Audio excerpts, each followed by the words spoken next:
The Vornax delegation shifted uncomfortably in their seats as Captain James Miller sat across from them, his weathered face impassive. The meeting room aboard the United Earth Defense Station Arcturus was silent, except for the soft hum of life support systems. "So you're telling me," Captain Miller said, breaking the silence, "that you targeted civilian colonies because you assumed we had no way to fight back?"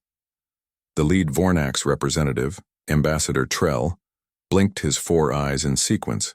A gesture their human host had learned indicated confusion. "Your species possesses no energy weapons," Trell stated matter-of-factly. "Your vessels lack shield technology. Your computational systems are primitive. By all galactic standards, humans are defenseless." Miller's jaw tightened. 3 Earth colonies had been attacked in the past month. Over 2,000 lives lost. The Vornax considered it a minor border adjustment, barely worth diplomatic attention. "Ambassador, I'm curious," Miller said, leaning forward slightly. "In Vornax military history, have you ever encountered the concept of war offenses?" The translator implant in Trell's neck pulsed as it processed the term. "Error in translation. Perhaps you mean war defenses?" "No," Miller replied. "I mean offenses. Actions taken during warfare that violate established ethical boundaries." The alien delegation conferred briefly in their clicking language before Trell responded. "We have no such concept. War is simply applied force to achieve political objectives. Ethics are irrelevant in warfare." Admiral Reyes, who had been observing silently from the corner, approached the table. She placed a small projector on the surface, which illuminated with images of Earth's bloody history. "Unlike you," she said, "humans spent millennia fighting each other before we united. We learned some hard lessons." The projection showed scenes from Earth's most devastating conflicts: trenches filled with soldiers, cities reduced to rubble, refugee columns stretching for miles. "We nearly destroyed ourselves," Miller continued. "But in the process we developed rules, lines we wouldn't cross. We call violations of these rules war offenses or war crimes."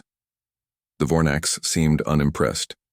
"Curious cultural quirk," Trell remarked, "but irrelevant to our current position of superiority." Miller nodded to Admiral Reyes, who adjusted the projector. New images appeared: Earth's nuclear arsenals, biological research facilities, and chemical weapons vaults, all carefully maintained but never deployed. "You think we're defenseless because we choose not to use our most powerful weapons," Miller said quietly. "Not because we can't." For the first time, the Vornax delegation showed signs of unease. "This is," Trell began. "Deterrence," Miller finished for him.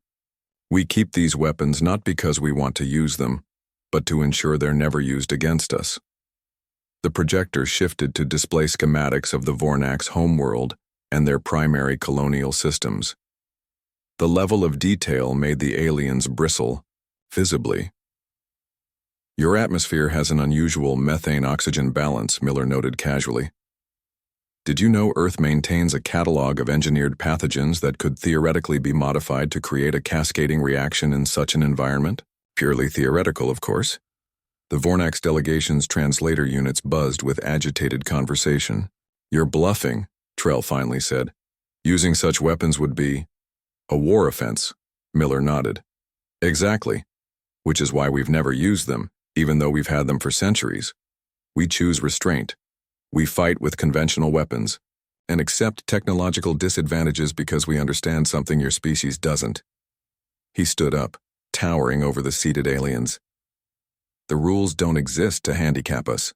They exist to protect you from what we're capable of when those rules no longer apply." Admiral Reyes stepped forward. "The Vornax attacks on our colonies crossed a line. Under our laws, this would justify proportional response. But," Miller added, "we're offering an alternative: immediate withdrawal from human territories, reparations for lives lost, and your formal recognition of human sovereignty." "Or?" Trell asked, a faint tremor in his voice. "Or we show you why humans created the concept of war offenses in the first place. Not because we're weak, but because we know exactly how dangerous we can be without them."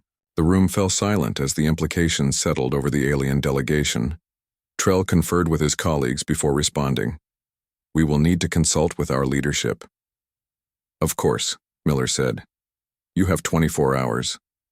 After the Vornax departed, Admiral Reyes turned to Miller. "Think they believed us?" Miller watched through the viewport as the alien shuttle departed the station.